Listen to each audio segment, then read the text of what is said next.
پاکستان کی سیاست کی تباہی اور پاکستان کی بدنامی کے علاوہ اس نے کچھ دیا ہی نہیں. آج کا دن جو آپ دیکھ رہے ہیں، اور یہ بھی اللہ تعالیٰ کا شکر ہے، اگر آج تک وہ ہوتا تو میں کہتا ہوں کہ وہ ڈیزل پیٹرول کئی 500 روپے تک جانا تھا، وہی ڈالر کوئی 300 روپے سے بھی آگے جانا تھا، اور پاکستان کو ڈیفالٹ ہونا تھا جس ڈگر پر اس نے لے کر گیا.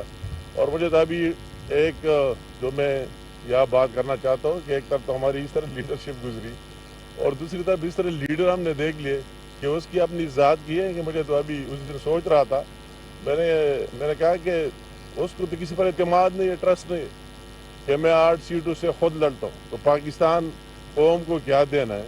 لڑنا کوئی بات نہیں ہے کہ آپ جہاں سے بھی لڑتے ہیں، کس مقصد کے لیے؟ آپ کی اپنی پارٹی پر بھی نہیں ہے ٹرسٹ. اور مجھے تو یہ یقین ہے کہ دوبارہ عمران خان کہہ رہے ہیں کہ وہ ریزرو سیٹس پر بھی میں لڑوں گا، اس میں بھی ہر جگہ عمران خان لکھ لے. اس کا تو یہ سوچ اور کسی کو مانتا ہی نہیں.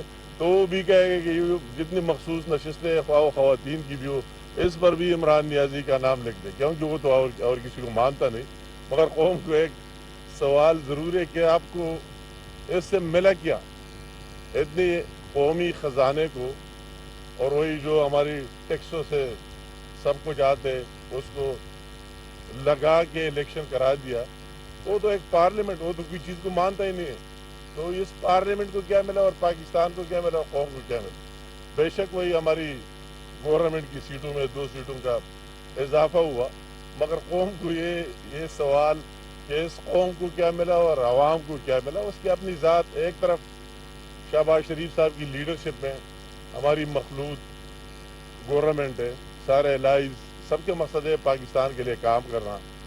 اس کی لیڈرشپ میں جا رہے اسحاق ڈار صاحب اپنی کوشش کر رہے، دوسرے جو ہماری جتنے وزراء ہیں اپنے اپنے لیول پر کر رہے کہ پاکستان کو معاشی استحکام ملے، پاکستان ڈیفالٹ سے بچ جائے، پاکستان کی قوم کی حالت میں تبدیلی آ جائے.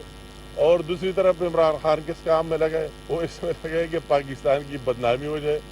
پاکستان میں اگر تھوڑی سی استحکام آتی ہے تو اس کو پیچھے پھر دھکیل دیا جائے.